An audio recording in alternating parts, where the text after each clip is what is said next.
Vamos en esta mañana a leer en nuestras Biblias en la carta a los Filipenses, el capítulo 1. Vamos a leer ahí los versículos 3 al 8. Filipenses capítulo 1, versículos 3 al 8. La palabra de Dios dice así: Doy gracias a mi Dios siempre que me acuerdo de vosotros, siempre en todas mis oraciones, rogando con gozo por todos vosotros, por vuestra comunión en el Evangelio desde el primer día hasta ahora, estando persuadido de esto, que el que comenzó en vosotros la buena obra, la perfeccionará hasta el día de Jesucristo. Como me es justo sentir esto de todos vosotros, por cuanto os tengo en el corazón y en mis prisiones y en la defensa y confirmación del Evangelio. Todos vosotros sois participantes conmigo de la gracia, porque Dios me es testigo de cómo os amo a todos vosotros con el entrañable amor de Jesucristo. La Biblia textual en ese último versículo dice: porque Dios me es testigo de cómo os anhelo vehementemente a todos vosotros en las entrañas de Cristo Jesús. Una familia fue al cine. Al entrar, el muchacho joven de la familia se detuvo en el puesto de refrescos para comprar palomitas de maíz. Cuando entró al cine, las luces ya estaban apagadas y no pudo encontrar a su familia. Caminó de un lado a otro por los pasillos en la oscuridad, mirando cada fila. Y al final, desesperado, se detuvo y preguntó en voz alta: ¿alguien aquí me reconoce? A pesar de que está bien iluminada, puede haber personas que acudan a la congregación y se sientan como ese joven, perdido, aislado, desconectado de todos. En el fondo gritan en silencio: ¿alguien aquí me reconoce? Anhelan la verdadera comunión cristiana. Si bien la asamblea local debería ser el lugar donde se puede encontrar una comunión genuina en Cristo, con demasiada frecuencia falta esa comunión. Hace varios años visitamos una gran asamblea en la Ciudad de México. Debería haber sido obvio para los asistentes habituales que éramos nuevos. Y sin embargo, a pesar de que llegamos antes de que comenzara el servicio y estuvimos de pie durante bastante tiempo después de que terminó, nadie se acercó a hablar con nosotros. ¿Eso no te anima a volver a esa asamblea por segunda vez? Se supone que la asamblea local no debe ser como un teatro, donde ingresas, encuentras un asiento al lado de personas con las que no tienes ninguna relación, miras el espectáculo y sales y te vas. Parte de nuestro problema es que hemos llegado a pensar en la iglesia como el edificio al que se va para los servicios de los creyentes. Esa idea es totalmente ajena al Nuevo Testamento. El Nuevo Testamento presenta claramente a la iglesia como el pueblo de Dios, un cuerpo vivo, unido por su unión con Cristo, quien es la cabeza. Aunado a la iglesia como una falacia de edificación, está también la noción igualmente antibíblica de que los sobrevedores y quizá algunos servidores comprometidos gobiernan la asamblea. El resto de la gente simplemente viene, se sienta, escucha y se va, a casa. Pero la Biblia es clara en que cada miembro es un siervo de Cristo con una función vital que cumplir. Si todos los que escuchan y que conocen a Cristo como Salvador se vieran a sí mismos como siervos para servir a Cristo al tender la mano con amor a los demás, ninguna persona entraría en la congregación y se sentiría como si nadie lo reconoció. Al leer nuestro texto, es obvio que Pablo tenía una relación de comunión cercana con esta asamblea. No fue lo que a menudo se llama compañerismo o fraternidad en el cristianismo de Latinoamérica. La charla superficial sobre deportes o sobre el clima, tomando café y donas. A pesar de que estaban a kilómetros de distancia, el corazón de Pablo estaba atado a estas personas y los corazones de ellos estaban con Pablo. No había una explicación natural para esta cercanía entre este judío asiático que ahora estaba preso en Roma y estos europeos que en sí mismos no eran un grupo homogéneo. Lo que los unió fue la verdadera comunión cristiana. La verdadera comunión cristiana significa compartir juntos en las cosas de Dios. Hay 5 vertientes de verdadera comunión en estos versículos. La primera es que la verdadera comunión significa orar unos por otros. Versículo 3 y versículo 4. Doy gracias a mi Dios siempre que me acuerdo de vosotros, siempre en todas mis oraciones, rogando con gozo por todos vosotros. Aunque Pablo estaba confinado y no podía estar con los filipenses, sus cadenas no pudieron evitar que pensara en ellos y orara por ellos. Su recuerdo de ellos lo llenó de acción de gracias, de gozo, y al pensar en cómo Dios realmente estaba obrando entre ellos.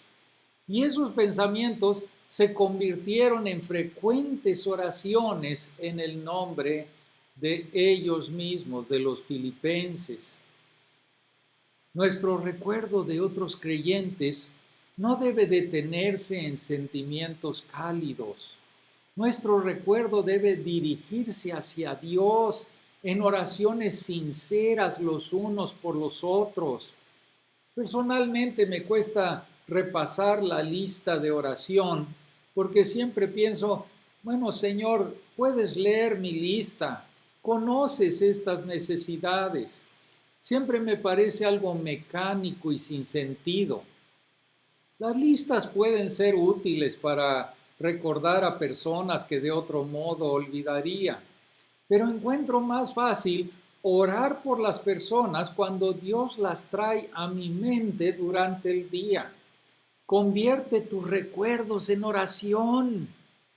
En Efesios, el capítulo 6, el versículo 18, se nos dice que oremos en todo tiempo con toda oración y súplica en el Espíritu y velando en ello con toda perseverancia y súplica por los santos. En Primera de Tesalonicenses, el capítulo 5, el versículo 17, nos dice que oremos sin cesar. En Romanos 12:12 nos dice que seamos constantes en la oración. Estos versículos no significan que debemos dejar nuestros trabajos y pasar todo el día y todos los días en oración. La palabra traducida sin cesar se usó para una tos seca. Alguien con una tos seca siempre vuelve a ella después de breves intervalos. Por lo tanto, la oración debe ser una conversación común y frecuente entre nosotros y el Señor. Y el tema de nuestras oraciones debe ser a menudo otros cristianos y su caminar con Dios. A veces puede que te preguntes, ¿por qué necesito orar? Dios ya lo sabe todo y de todos modos cumplirá su voluntad soberana. Entonces, ¿cuál es el punto de orar? Pero las oraciones de los santos son parte del método de Dios para cumplir su voluntad soberana. Y usa la oración para cambiar el corazón de aquel que ora, así como para trabajar en el corazón de los demás. Al presentar tus peticiones delante de Dios, tus motivos quedan expuestos. Rápidamente te das cuenta de que no puedes presentar honestamente ciertas peticiones ante Dios porque tus pensamientos sobre un hermano o una hermana no le agradan a Él. Si estás inclinado a orar los salmos imprecatorios, aquellos salmos imprecatorios son los que invocan juicio o calamidad en contra de alguien. Dios te va a convencer y te va a preguntar, ¿es eso realmente lo que quieres que le haga a este hermano o a esta hermana en Cristo? Si tienes problemas con otro creyente, incluso si es tu cónyuge o un miembro de tu familia, ora a menudo por esa persona. Es difícil estar enojado con alguien por quien oras todos los días. James Boyce afirma, creo que el 90% de todas las divisiones entre los verdaderos creyentes en este mundo desaparecerían por completo si los cristianos aprendieran a orar específica y constantemente unos por otros. Pero en segundo lugar, la verdadera comunión significa servir a Dios juntos. Dice el versículo 5, por vuestra comunión en el Evangelio desde el primer día hasta ahora. Dice el versículo 7, como me es justo sentir esto de todos vosotros, por cuanto os tengo en el corazón y en mis prisiones y en la defensa y confirmación del Evangelio, todos vosotros sois participantes conmigo de la gracia. Y ya hemos visto cómo desde el primer día los filipenses se unieron a Pablo en la causa del Evangelio. Estaban activos en el servicio al Señor. El concepto de ser un miembro de la asamblea que solo asiste a un servicio religioso una vez a la semana les habría resultado completamente extraño y con razón. Debería ser extraño para nosotros. Cristo nunca salva a nadie para que simplemente agreguen la asistencia a la asamblea a su lista de cosas semanales que tienen para hacer. Tampoco salva a nadie para que pueda vivir una vida más feliz y tan egocéntrica como antes. Todo creyente es salvo para servir a Dios. Todo creyente es salvo para servir a Dios. En América Latina han adoptado un cambio de enfoque en el que ellos ven a la asamblea como consumidores que buscan un lugar que satisfaga todas sus necesidades. Así que prueban esta asamblea y aquella asamblea y finalmente se deciden por una que parece ofrecer los servicios que les interesan. Pero si tienen una experiencia desagradable o si escuchan de otra congregación que parece ofrecer mejores programas, se cambian a ella, así como cambiarían de supermercado si otro supermercado se adapta mejor a sus gustos. Lamentablemente, muchas asambleas se adaptan a esta mentalidad. Artículos, libros, les dicen a los que dirigen cómo comercializar sus congregaciones a las personas jóvenes. Advierten que si no aprendemos lo que quieren las personas y rediseñamos la asamblea para dárselo, las vamos a perder. Los sobrevedores nerviosos ven a la gente por la calle dirigiéndose a la asamblea que ofrece un programa de servicio completo. Se ocupan de diseñar nuevos programas para ayudar a su congregación a competir en el mercado.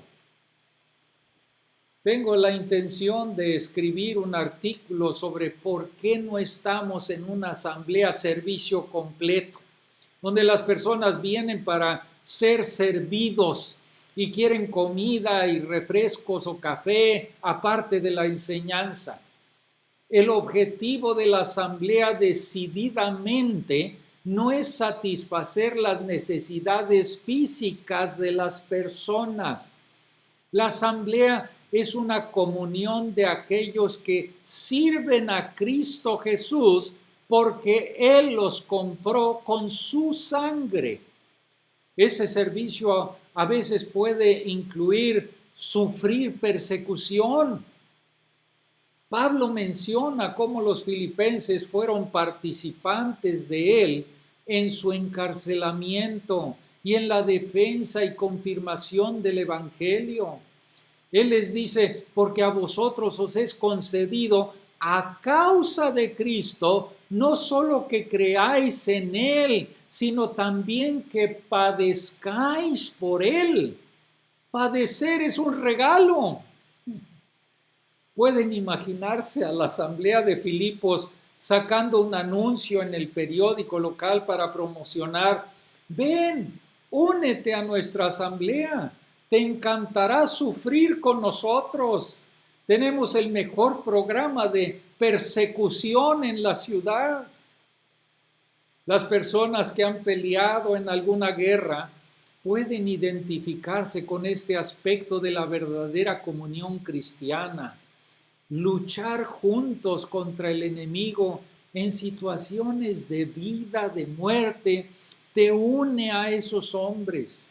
Si tienen una reunión de la compañía de soldados en la que estuvieron, ver a esos hombres les trae recuerdos de cómo arriesgaron sus vidas el uno por el otro y por la causa. La iglesia cristiana está comprometida en un combate mortal por las almas de hombres y de mujeres. La verdad del Evangelio está siendo atacada no solo desde fuera del campamento, también desde dentro. Por tanto, el Evangelio necesita ser defendido.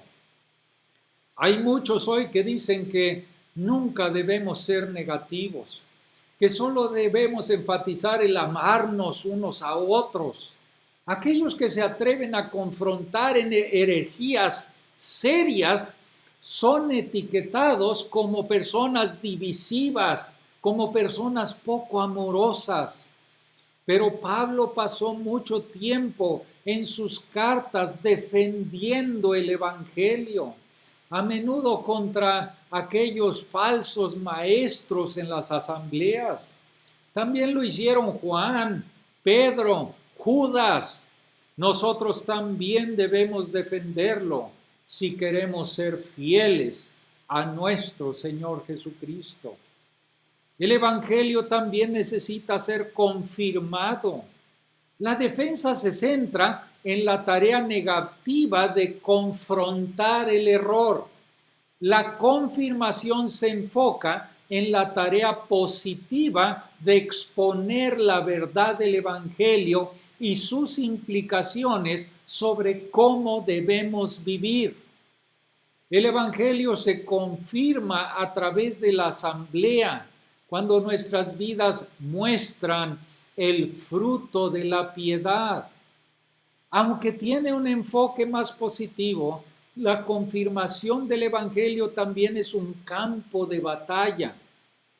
El enemigo odia cuando la verdad de Dios se expone de una manera clara, de una manera práctica. porque los cristianos comienzan a lidiar con su pecado y a vivir vidas santas. Y entonces atrae los ataques del enemigo y crea controversia. El punto es que cada cristiano tiene un papel que cumplir sirviendo en el ejército de Cristo. El Señor te salvó para servir, y servirle no es siempre fácil, ni está libre de luchas, ni libre de conflictos, pero nos une en comunión cuando nos unimos para servirle al Señor.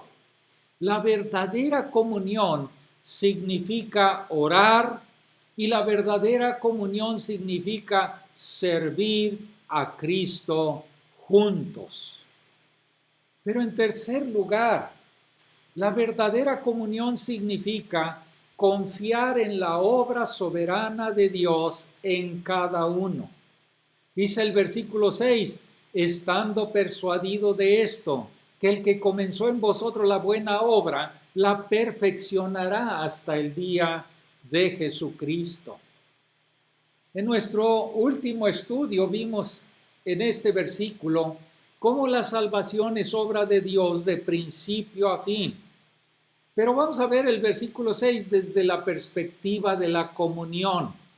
Significa que puedo confiar en que Dios obrará en la vida de mis hermanos y de mis hermanas. Dios inició su obra de salvación. Él terminará el trabajo. La comunión a menudo se rompe porque veo que otro cristiano no está exactamente donde yo estoy en algún asunto, ya sea cómo interpretar alguna enseñanza o cómo vivir en torno a algún tema en específico. Me siento amenazado por los cristianos que son diferentes a mí, por lo que asumo como mi tarea cambiar a esa persona para que sea como yo. Siente mi rechazo hacia él o mis intentos de cambiarlo y se retrae. La comunión se ve obstaculizada. El versículo 6 significa que no soy responsable de cambiar a los demás. Soy responsable de servir en el amor y la verdad de Dios a los demás de una manera sensible. Si un hermano está claramente equivocado acerca de una verdad importante, o está en pecado, o es inmaduro en la forma en que vive, soy responsable de acompañarlo, de hacer todo lo posible para ayudar a cambiar y crecer. Si está involucrado en alguna herejía o pecado grave, es posible que eventualmente yo tenga que separarme de él. Pero al mismo tiempo puedo confiar en que el trabajo de Dios es cambiar a ese hermano. Si Dios realmente lo ha salvado, Dios terminará el trabajo. Así puedo relajarme, aceptarlo donde está con el Señor, animarlo en las áreas de su debilidad, pero también aprender de él en las áreas en las que yo necesito crecer. Esto también se aplica a esposos, a esposas, a padres, a adolescentes. Puedes y debes confiar en que Dios cambiará a tu cónyuge, a tus hijos, a tus padres. Pero en cuarto lugar, la verdadera comunión significa participar juntos de la gracia de Dios. Dice el versículo 7 al final, todos vosotros sois participantes conmigo de la gracia. Y Pablo vio a los filipenses como participantes de la gracia con él. Así como Pablo, el perseguidor de la iglesia, había encontrado el favor inmerecido de Dios en la cruz, también lo habían hecho los filipenses. También nosotros, todos los que hemos conocido a Cristo, todo verdadero miembro de la Iglesia de Cristo es participante de la gracia de Dios. Cuanto más crezco en Cristo, más siento cuánta gracia necesitaba para ser salvo y cuánta gracia necesito todos los días para seguir adelante con Cristo. Y más, debo ver a mis hermanos santos como pecadores salvados que necesitan no solo la gracia de Dios, sino también la gracia mía mientras trabajamos juntos por Jesucristo. Vernos a nosotros mismos y a otros cristianos como copartícipes de la gracia de Dios nos humilla y nos pone a todos al mismo nivel. Pablo podría haberse visto a sí mismo como el mayor de los apóstoles para los gentiles y los filipenses como sus convertidos. Como si Pablo dijera: piensen en dónde estarían hoy si no hubiera venido y les hubiera dado el evangelio. Y no olviden cuánto sufrí en el proceso. Es interesante rastrear cronológicamente cómo se refirió Pablo a sí mismo en 3 de sus cartas.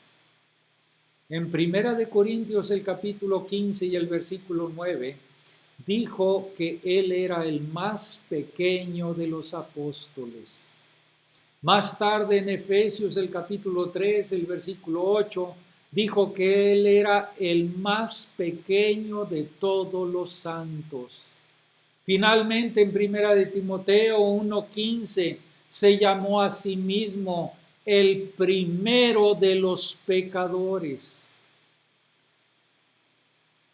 He estado con algunos cristianos cuya compañía francamente era difícil de disfrutar.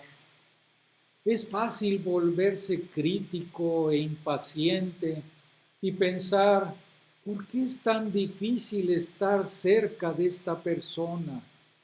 Y la comunión se tensa.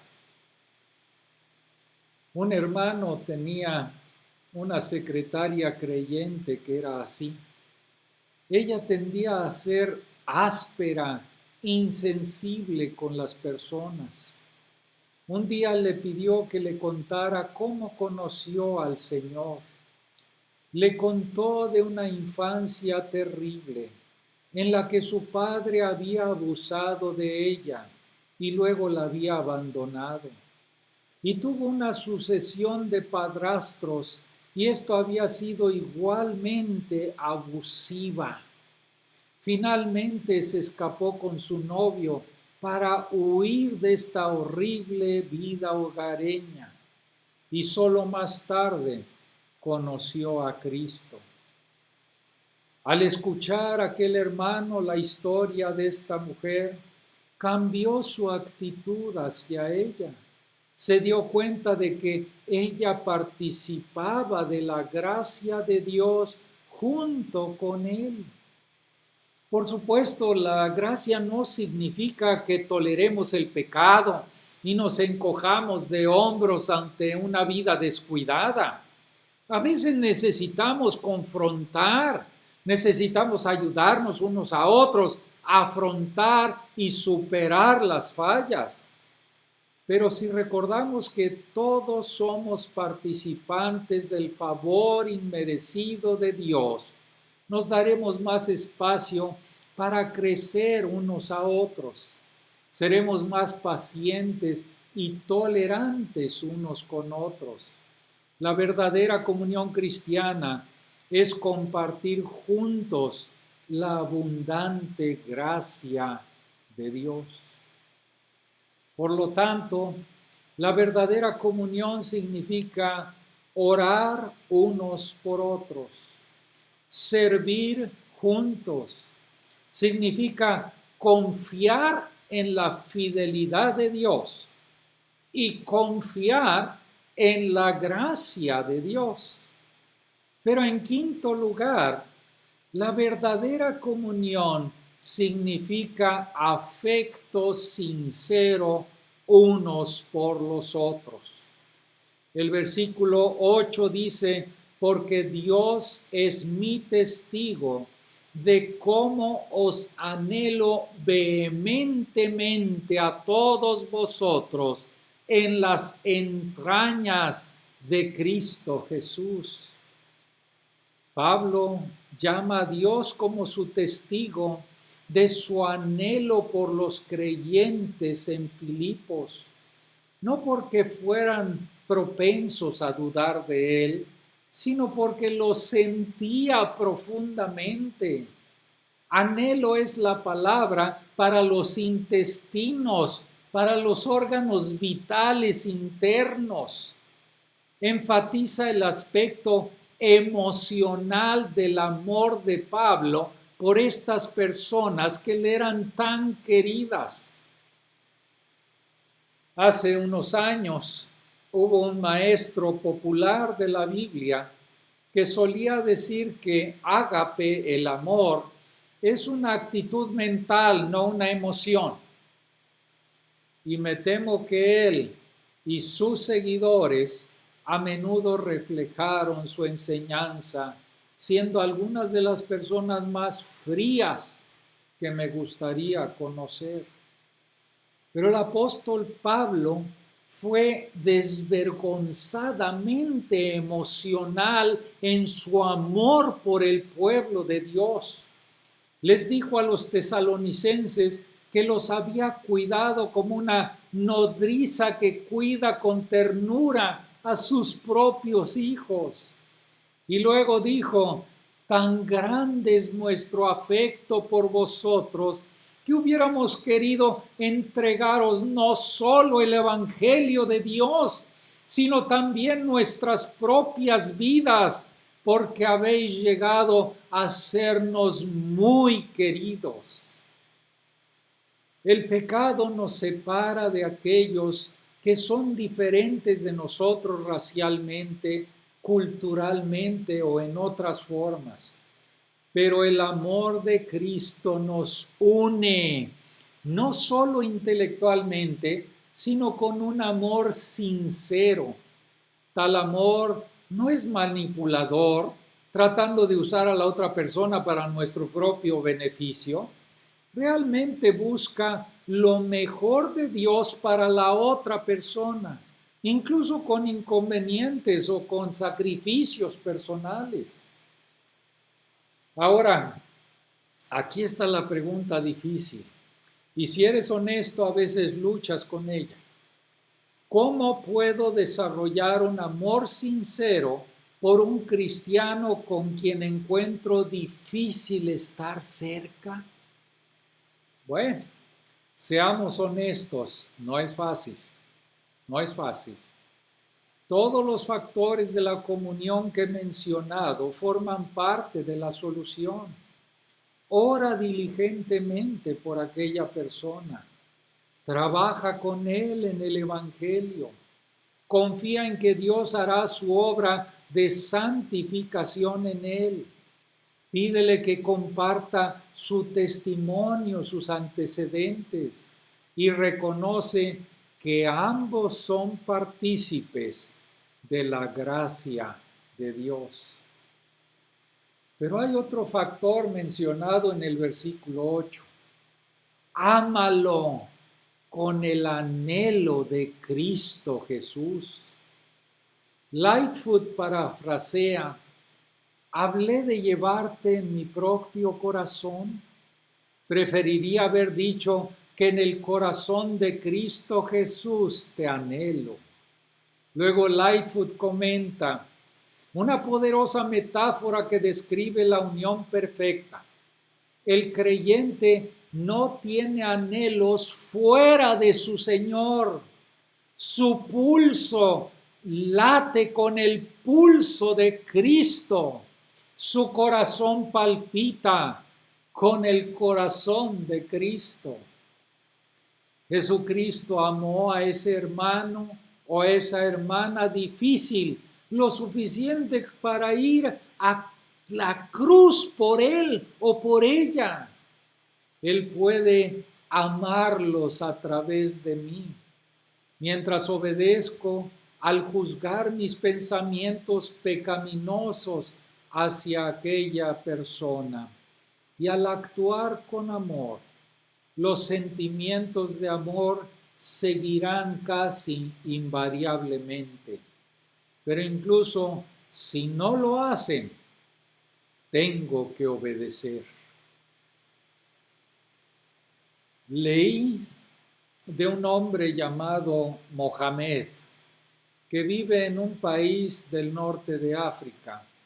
Ese país es totalmente musulmán. Él envió por un poco de literatura de la que escuchó en una transmisión de radio y recibió por correo un evangelio de Mateo y un evangelio de Juan. Y al estudiarlos, llegó a la fe en Cristo, creyó en el Señor Jesucristo como Salvador. Pero no hay asambleas en su país. Mohamed anhelaba tener un hermano cristiano con quien tener comunión y orar. Y él oró diligentemente durante 4 años, preguntándose si alguna vez tendría el gozo de conocer a otro cristiano. Y entonces un día recibió una carta de un cristiano británico que nunca había conocido, que estaba haciendo un seguimiento de los que habían solicitado aquellas publicaciones sobre el Evangelio. El hombre le dijo a Mohamed que estaría en su ciudad y preguntó si podían reunirse. Mohamed estaba tan emocionado que su oración finalmente iba a ser respondida, que no pudo dormir durante 3 noches antes de la reunión programada. Y cuando se conocieron, la primera experiencia de comunión cristiana de Mohamed fue más maravillosa de lo que podría haber imaginado. Algunos de nosotros damos por sentada la comunión cristiana, ¿no es así?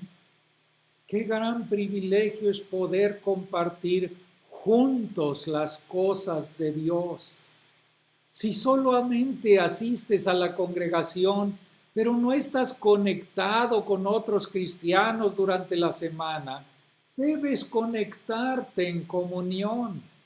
Y todos necesitamos vernos a nosotros mismos como siervos de Cristo, con la responsabilidad de tender la mano en verdadera comunión cristiana a nuestros hermanos y a nuestras hermanas, y especialmente a las personas nuevas, incluso a aquellos que pueden ser diferentes a nosotros. Nunca queremos que nadie venga y pregunte, ¿alguien aquí me reconoce?